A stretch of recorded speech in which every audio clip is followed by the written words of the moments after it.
నమస్తే welcome to election special bulletin Rangasthalam. రాజకీయాల్లో విజయం సాధించాలంటే సమర్థంగా నడిపించే నాయకుడు కావాలి. ఇందులో ఏమాత్రం సందేహం లేదు. పార్టీ కేడర్ను ఒక్కతాటిపైకి తీసుకువచ్చి సరైన లక్ష్యం వైపు నడిపిస్తూ విజయం సాధించేలా చూసేవాడే నిజమైన నాయకుడు. మామూలు పరిస్థితుల్లోనే ఇలా ఉంటే ఇక ఎన్నికల సమయంలోనైతే చెప్పేదేముంది. కానీ జనసేనలో మాత్రం సీన్ రివర్స్ అయింది. ప్రత్యేకించి అంబేద్కర్ కోనసీమ జిల్లాలో కీలక నేతలు వైసీపీలోకి వెళ్లిపోవడంతో దిశానిర్దేశం చేసే నాయకులు లేక కేడర్ దిక్కులు చూస్తోంది. ఇన్ఛార్జీలు కావాలని జనసేన అధినేతకు మొరపెట్టుకుంటోంది. మరి ఈ విషయంలో పవన్ ఎలా స్పందిస్తారు?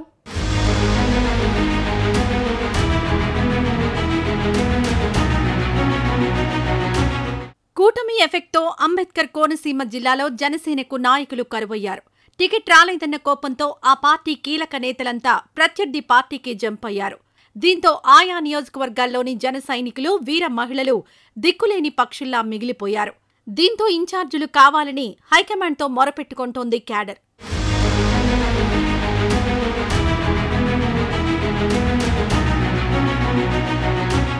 అమలాపురం జనసేన పార్టీకి పట్టున నియోజకవర్గం. ఇక్కడ పొత్తులో భాగంగా జనసేనకు టికెట్ ఇస్తారని ఆ పార్టీ శ్రేణులంతా ఆశపడ్డారు. కానీ కూటమి అభ్యర్థిగా టీడీపీ నేత ఐతాబత్తుల ఆనందరావు టికెట్ దక్కించుకున్నారు. దీంతో ఎన్నో రోజులుగా ఎదురుచూసిన జనసేన ఇన్ఛార్జ్ శెట్టిబత్తుల రాజాబాబు కలత చెదిరిపోయేసరికి పార్టీకి గుడ్ బై చెప్పి వైసీపీ కండువా కప్పుకున్నారు. ఇక గత ఎన్నికల్లో తొలి స్థానాన్ని ప్రకటించిన ముమ్మిడివరం అభ్యర్థి పితాని బాలకృష్ణకు కూడా ఈసారి ఎన్నికల్లో చుక్కెదురైంది.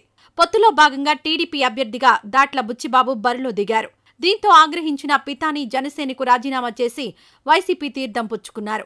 ఆయనతో పాటు జన సైనికులు, వీర మహిళలు కూడా పెద్ద సంఖ్యలో వైసీపీ గూటికి చేరారు. దీంతో ముమ్మిడివరం నియోజకవర్గంలో జనసేన ఖాళీ అయింది.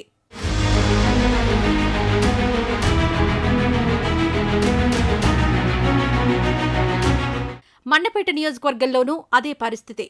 జనసేన టికెట్ ఆశించి భంగపడ్డారు ఆ పార్టీ నేత వేగుళ్ల లీలాకృష్ణ. గడిచిన 5 ఏళ్లు పార్టీ బలోపేతానికి ఎంతో కృషి చేసిన ఆయన నియోజకవర్గంలోనూ అనేక కార్యక్రమాలు చేపట్టారు. అలాంటి నాయకుడికి కూడా అధిష్టానం మొండి చేయి చూపించింది. దీంతో అలకబూనారు లీలాకృష్ణ. ఇక్కడి నుంచి టీడీపీ అభ్యర్థిగా వేగుళ్ల జోగేశ్వరరావు బరిలో నిలవగా జనసేన నుంచి పెద్దగా సహకారం లభించడం లేదని సమాచారం. ఇక రాజోలు నియోజకవర్గంలో జనసేనకు మంచి పట్టుంది. గత ఎన్నికల్లో జనసేన గెలిచిన ఏకైక స్థానం రాజోలు. అయితే అక్కడ గెలిచిన రాపాక వరప్రసాద్ వైసీపీలో చేరిపోయారు. అప్పటి నుంచి నియోజకవర్గానికి ఇన్ఛార్జిగా ఉన్న బొంతు రాజేశ్వరరావు పార్టీని పటిష్టపరుస్తున్నారు. కానీ అనూహ్యంగా ఆ స్థానం నుంచి దేవవరప్రసాద్కి టికెట్ ఇచ్చారు. దీంతో బొంతు రాజేశ్వరరావు కూడా వైసీపీలో చేరిపోయారు.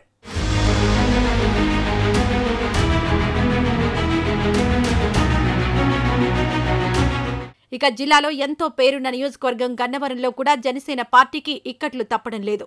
అక్కడ ఇన్ఛార్జిగా ఉన్న పావుల రాజేశ్వరిని కాదని హైదరాబాద్ నుంచి గిడ్డి సత్యనారాయణను అభ్యర్థిగా ప్రకటించారు. ఆయన స్థానికుడే అయినా ఎక్కువ కాలంగా హైదరాబాద్లోనే ఉంటున్నారు.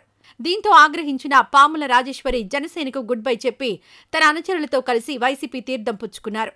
మరోవైపు కొత్తపేట నియోజకవర్గంలో అన్నదమ్ముల మధ్య పోటీ నెలకొంది. ఇక్కడ జనసేన అభ్యర్థిగా తాను పోటీ చేయడం ఖాయమని బండారు శ్రీనివాస్ భావించారు. అయితే అనుకున్నదొక్కటి అయింది ఒకటి అన్న చందంగా ఆయన అన్న తెలుగుదేశం అభ్యర్థి బండారు సత్యానందరావుకు టికెట్ దక్కింది. దీంతో శ్రీనివాస్ అధిష్టానంపై అలకబూనారు. జనసేన అధ్యక్షుడు పవన్ కళ్యాణ్ బుజ్జగించినా ఆయన దిగిరాలేదు.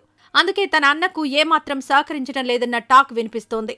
ఇక తాజాగా గత ఎన్నికల్లో అమలాపురం జనసేన ఎంపీ అభ్యర్థిగా పోటీ చేసిన డిఎంఆర్ శేఖర్కు కూడా ఈసారి టికెట్ దక్కలేదు.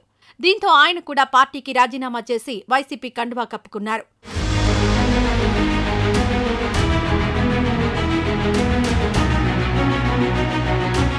ఇలా కూటమి దెబ్బకు అంబేద్కర్ కోనసీమ జిల్లాలో జనసేన పరిస్థితి అయోమయంలో పడింది. ఇన్ఛార్జీలు లేకపోవడంతో, ఒకవేళ ఉన్నా కూడా అంటి ముట్టనట్టుగా వ్యవహరిస్తూ ఉండడంతో జిల్లాలో జనసేన తనకు తానుగానే తుడిచిపెట్టుకుపోయిందన్న విమర్శ వినిపిస్తోంది. మరి ఇకనైనా హైకమాండ్ వెంటనే అప్రమత్తమై పార్టీ శ్రేణులు కోరుతున్నట్టు ఇన్ఛార్జీలను నియమిస్తుందా లేదా, నియమిస్తే ఎవరికి ఆ బాధ్యతలు అప్పగిస్తుంది అన్నది ప్రస్తుతం రాష్ట్ర రాజకీయాల్లో చర్చనీయాంశంగా మారింది.